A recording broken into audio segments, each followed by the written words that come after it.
Okay, hello and welcome to the RTR Bowling Show. Tonight we are bringing you the Rhode Island Bowling player rankings for quarter number 2 in the 23-24 season. Just a couple of quick notes. These second quarter rankings do not include this weekend's NEBA action at East Providence Lane. So both the doubles event for NEBA and the trios event for NEBA this weekend will not be included in these rankings. Those points will go toward the third quarter standings, okay? For this quarter, we do have two NEBA events for both the December NEBA singles event and the January singles event. It also includes the Rhode Island Team Challenge event at East Providence Lanes earlier this month in January. So those events are also included, as well as the top 10 house averages for Rhode Island that go toward the qualification for the Rhode Island Invitational. So those events are included in this quarter's rankings. Again, NEBA events for this weekend for the doubles and trios, those points will count toward the third quarter rankings. Okay, we're going to go from top 25, we'll go 25 to 1, and we'll do the 21 through 25 group, and then we'll move there in groups of 5 all the way down to number 1. Again, starting at 25 and working our way down with the top 25 bowlers for the quarter in the state of Rhode Island. Okay, our official top 25 rankings, again, starting with the 21 through 25 group. We'll go 25 to 21 in that order.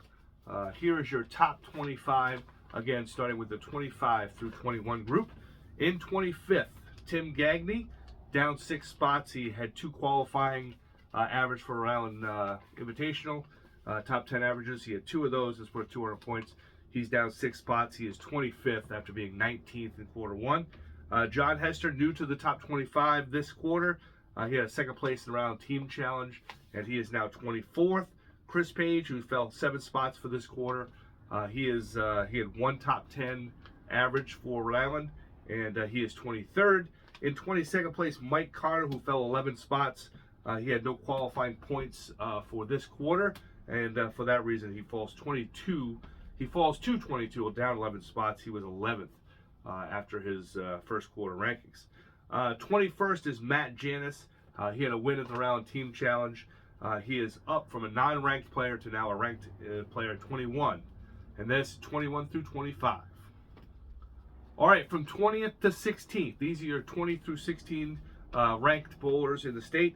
At number 20, Joey Transu, who had 1 qualifying score in the top 10 averages at Alley Cats. That's worth 100 points. He also had a cut at NEBA this quarter. He is down 6 spots from 14th to 20th. So Joey is 20th. Number 19, Ryan Caradillo, also from the Alley Cats area. He is also down 7 spots. He had 1 qualifying average in the top 10 for the house averages, but he goes from 12th to 19th. Mark Gonzalez is number 18. He did have a 5th place finish at the Rhode Island Team Challenge. He did not have a qualifying average, so only the points for Rhode Island Team Challenge for him this quarter. He falls 3 spots to 18th. John Matunis at 17. John Matunis getting into the top 25 this quarter, was not in the top 25 the first quarter. He had a 2nd place finish at the Rhode Island Team Challenge, and so John Matunis is your number 17th ranked bowler inside the top 25 for the first time this year. Justin Veal is your 16th player. Number 16 is Justin Veal, down 6 spots. He had 1 qualifying average in the top 10 for him, and he finishes for this quarter 16th in the state of Rhode Island. Okay, now we're up to 15 through 11. These are your 11 through 15th ranked bowlers. Again, starting with 15, working our way down or up in this case. Number 15 is Bill Tessier. Bill fell 2 spots. He was 13th in the first quarter. He's now 15th. Goes down 2 spots. He did have 2 qualifying averages. That's worth 200 points again. 2 qualifying averages gets him 200 points, but he does fall 2 spots from 13th to 15th in the rankings. At 14, Tim Healy, who was up 6 spots. He was 20th in the first quarter. He's now 14th. He had 1 qualifying average, I believe, at Langs, and then he had a 3rd place finish at the Rhode Island Team Challenge. So Tim Healy goes from 20th to 14th. Number 13 is Robert Toth. Robert Toth, who dropped 4 spots from number 9 to number 13. He had 2 qualifying high top 10 averages. That will get him into the Invitational as well as getting him 200 points. And he goes from, again, 9th to 13th. At number 12, Jalen Scott Jones, former Bowler of the Year. Jalen is down 6 spots from 6th to 12th. He only had 1 qualifying average, did not compete in any of the other events for this quarter, so he falls 6 spots to number 12. And number 11 is Rich Getz, up 10 spots, a second place finish around Team Challenge, no qualifying averages, goes from 21 to 11. And that is your bowlers from 11 to 15 or 15 to 11, however you want to see that. So those are bowlers 11th through 15th.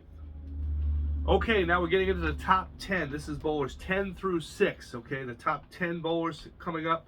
Starting in 10th, Jay Matthew, a couple of NEBA wins in the first quarter. He is down 2 spots. He was 8th. He's now 10th. He had 2 qualifying averages in the top 10 average chase. That's worth 200 points. He also had 2 cuts at NEBA this quarter. He got 45 points for 1 cut and 25 for the other for first round exit. So some more points there. But he does fall from 8th to 10th. That's due to a few bowlers who won some events who passed him here in the second quarter. At 9th, Alex Carden is down 4 spots. He was 5th. He is now 9th. Still in the top 10, but outside the top 5. Alex did have 1 qualifying average. That's worth 100 points, but no other finishes in tournament play this quarter. So he falls to 9th. And at number 8, Randy Hagamoser, always a top 10 guy here in the round player rankings. Randy is down 4 spots. He was 4th. He's now 8th. He has 2 qualifying averages, and he did have a cut at NEBA this time around. So for this quarter, he gets 200 points for his 2 top 10 averages, as well as 45 points for his cut at NEBA. Tim Jagir at 7th. Tim Jagir was a non-ranked player before this quarter. He wins at Round Team Challenge. Again, they repeated this year.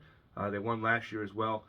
Tim wins at the Round Team Challenge. He jumps into the top 25 at number 7 with his 1,000-point victory for the Round Team Challenge win. He is 7th, again, from non-ranked to 7th. Big jump for Tim Jagir. Number 6 is Kenny Baker. Kenny Baker just outside the top 5. He wins the Round Team Challenge as well, part of that same team. So he goes from not ranked to number 6. Kenny had a few other points as well to help him get above Tim. But that's your 10th through 6th players. Again, your 10th place through 6th place in the round rankings for the second quarter are those 5 bowlers. Okay, the race for the top 5 is here. These top 5 bowlers have put quite a bit of distance between themselves and the rest of the field, especially the top 3 bowlers. It's kind of like a 3-bowler race to the top, and then the 4th and 5th place guys, again, ahead of the rest of the field, but just behind those top 3 guys. In 5th place, okay, John Van Hees jumps 2 spots. He had a 3rd place finish at the Round Team Challenge. He also had 2 qualifying averages. That keeps him in the top 5. In fact, moves him up to 5th in the state. At number 4, Jimmy Savasta. Jimmy Savasta was up 19 spots this quarter. That's due to 2 qualifying averages in the top 10, as well as a win at the Round Team Challenge. Again, his team finishes first in the Round Team Challenge for the 2nd straight season. In 3rd place, Alex Aguiar, unchanged. He was top 3 last quarter. He is, again, 3rd place this quarter. He had a 3rd place at the Round Team Challenge. Did not complete the entire event, but did have a sub. So Alex Aguiar, Round Team Challenge, 3rd place finish, plus 1 qualifying average, gets him another 100 points, and he stays in 3rd place at number 3. And your number 2 bowler, Nate Clark, who had a great first quarter. He had 1 top 8 finish this quarter, and he stays at the number 2 position. Again, had a big lead between him and the rest of the field, and the top 3 bowlers and the rest of the field. So those guys stay right where they are, with Nate Clark's 1 qualifying average worth 100 points. Keeps him in the top 3 at number 2. And again, your number 1 bowler, Colby Hagamoser, for the 2nd straight quarter.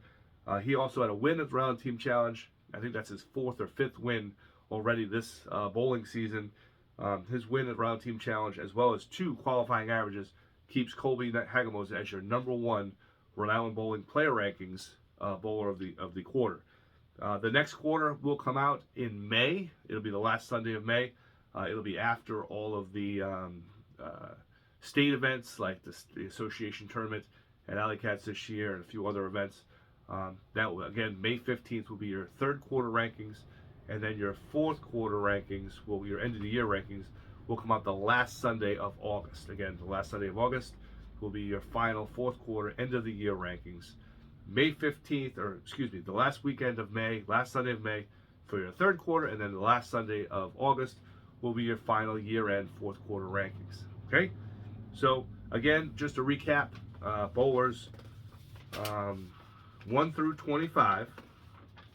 Starting at 25, Tim Gagne, John Hester, Chris Page, Mike Carter, Matt Janis, Joey Transu, Ryan Caradillo, Mark Gonzalez, John Matunis, Justin Veal, Bill Tessier, Tim Healy, Robert Toth, Jalen Scott Jones, Rich Getz, number 10, Jay Matthew, Alex Carden, Randy Hagemoser, Tim Jagir, Kenny Baker, and your top 5, John Van Hees, Jimmy Savasta, Alex Aguiar, Nate Clark, and Colby Hagemoser. Congratulations to our top 25 bowlers again. Thank you for joining us. Look for the post.